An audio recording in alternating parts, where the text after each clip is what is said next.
कोणी दोषी आहे त्याला बेड्या टाकण्याची किंवा त्याच्यावर कारवाई करण्याची भूमिका सरकारची राहणार आहे। या संदर्भात सरकार म्हणजे पोलीस विभागामार्फत चौकशी करून आणि सखोल चौकशी करून जोही दोषी असणार त्याच्यावर कारवाई होणार आहे। सर, एक महत्त्वाची बाब म्हणजे संजय राऊत प्रश्न उपस्थित करतात औरंगजेबाच्या कबरी संदर्भात भाजपने आपली भूमिका अद्याप बघा असं आहे, संजय राऊत वगैरेला काही दुसरं काम नाही आहे आणि रोज काहीतरी सकाळी 9 वाजता येऊन भोंगा वाजवण्याचं त्यांनी सुरू ठेवलेलं अनेक वर्षापासून आणि ते पुढे राहणार आहे।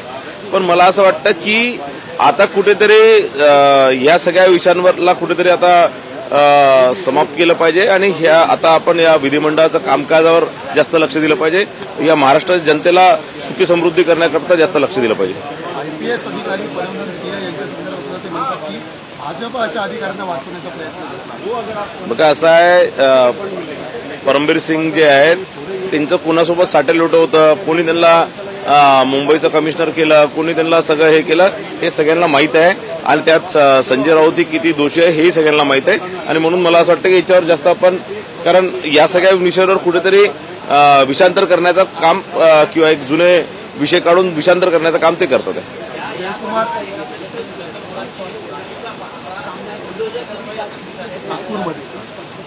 निश्चितच ज्याही लोकांनी अतिक्रमण केलं असणार या सगळ्या दंग्याच्या विषयावर नाही, पण ज्याही लोकांनी अतिक्रमण केलं असणार किंवा ज्याही लोकांनी अवैध बांधकाम केलं असणार त्यांचे अतिक्रमण तोडण्यात येणार आहे। उलट तर देवा पॅटर्नची मागणी केली जाते, जो मध्यंतरी उपमुख्यमंत्री असताना पाहायला मिळालेला होता तो पुन्हा पाहायला मिळेल का नागपूरमध्ये? बघा महाराष्ट्रात निश्चितच देवा पॅटर्न 2014 पासून सुरू आहे आणि देवाभाऊ पॅटर्न सुरू आहे आणि निश्चितच जेही न्यायिक असणार, जेही कायद्यामध्ये बसत असणार, जेही या महाराष्ट्राला पुढे नेण्याकरता जेही पावलं उचलणार ते सगळे आपल्या महाराष्ट्राचे देवाभाऊ करतील।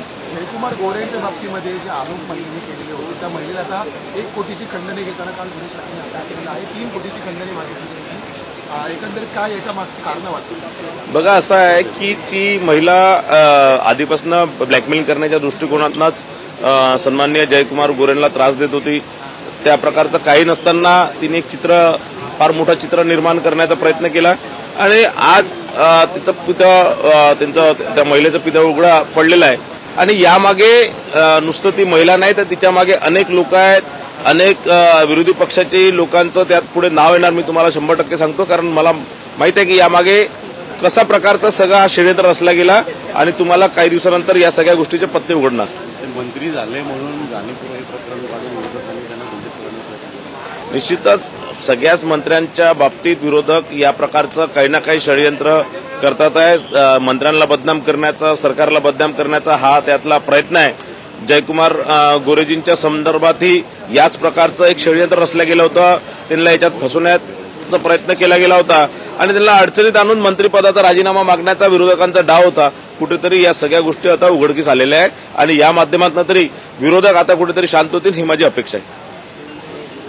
नागपूरच्या प्रकरणामध्ये जवळपास आता 91 लोकांना अरेस्ट केली आहे, त्यामध्ये 30पेक्षा जास्त मुलं अल्पवयीन आहेत। बांगलादेशमधून हे सगळं केलं गेलं तर काल समोर आलं, पण अजूनही हा तपास स्थानिक पोलीस करतायत। ATS किंवा NIA पर्यंत तपास गेलेला आहे का काय माहिती नाही? बघा असं आहे की आता स्थानिक पोलीस ज्या प्रकारे हा सगळा दंगल रोखण्याचं काम केलं, ज्या प्रकारे त्यांनी कारवाई केल्या, ज्या प्रकारे 90-91 लोकांना या संदर्भात अटक केलेली आहे, तर मला असं वाटतं स्थानिक पोलीस आणि तिचे कमिशनर ते चांगलं काम करतात आहे आणि मला असं वाटतं की हे पूर्ण जो उघडकीस बांगलादेशचा हात असणार, आणखीन कोणाचा हात असणार आणि कुठनं फंडिंग झालेलं आहे, कुठनं फोन आले आहेत, या सगळ्या गोष्टींचा तपास सखोल होणार। गरज पडली तर बाकी इतर एजन्सी सुद्धा यामध्ये मदत करतील।